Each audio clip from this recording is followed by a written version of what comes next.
एक कथा के अनुसार महर्षि अत्रि और अनुसुया के पुत्र दुर्वासा बहुत ही क्रोधी स्वभाव के थे, लेकिन उनके अंदर ऋषि संस्कार बचपन से ही प्रबल थे और वह 5 वर्ष की अवस्था आते आते ध्यान साधना में लीन रहने लगे थे।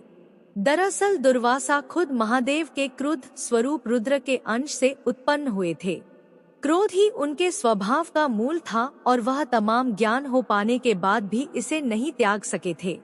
बड़े होते होते जब माता पिता ने देखा कि बालक के अंदर वैराग्य अधिक उत्पन्न हो रहा है और वह समाज की व्यवहारिकता को नहीं समझ रहा है, तब उन्होंने उनका विवाह ऋषि अम्बरीश की कन्या से करा दिया। ऋषि अम्बरीश ने अपनी कन्या के कई गुण बताए और ऋषि दुर्वासा ने माता पिता की आज्ञा मानकर विवाह कर लिया। ऋषि अम्बरीश दुर्वासा की क्रोधाग्नि को जानते थे, इसलिए पुत्री के साथ कोई अनिष्ट न हो इसके लिए भी चिंतित थे। उन्होंने ऋषि दुर्वासा से पत्नी से कोई भूल हो जाए तो उसे क्षमा कर दिए जाने की प्रार्थना की। तब ऋषि ने उन्हें वचन दिया कि वह अपनी पत्नी के 100 अपराध क्षमा करते रहेंगे। गृहस्थ जीवन में कुछ बातें ऊपर नीचे तो होती ही रहती हैं। ऋषि दुर्वासा की पत्नी का नाम था कंदली, जो कि स्वभाव से कर्मठ और बहुत समझदार थी। वह हर एक बात का ख्याल रखती थी, लेकिन फिर भी कभी कभी कुछ न कुछ हो ही जाता था। लेकिन ऋषि ने उन पर कभी क्रोध नहीं किया। ऐसा होने से धीरे धीरे कंदली के स्वभाव में भी निश्चिंतता आने लगी।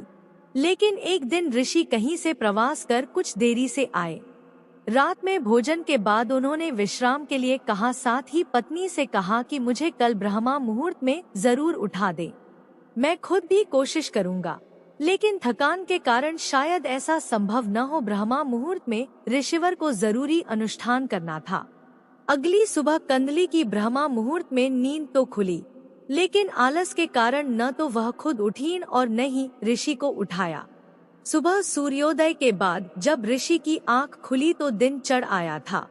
अपना अनुष्ठान न कर पाने के कारण वह कंदली पर बहुत क्रोधित हुए और उन्हें भस्म हो जाने का श्राप दे दिया। ऋषि के शाप का तुरंत असर हुआ और कंदली राख बनकर रह गई। ऋषि को भी इस घटना पर बहुत दुख हुआ, लेकिन अनुशासन स्थापित करने के लिए उन्हें ऐसा करना पड़ा। जब कंदली के पिता ऋषि अम्बरीश आए तो अपनी पुत्री को राख बना देखकर बहुत दुखी हुए।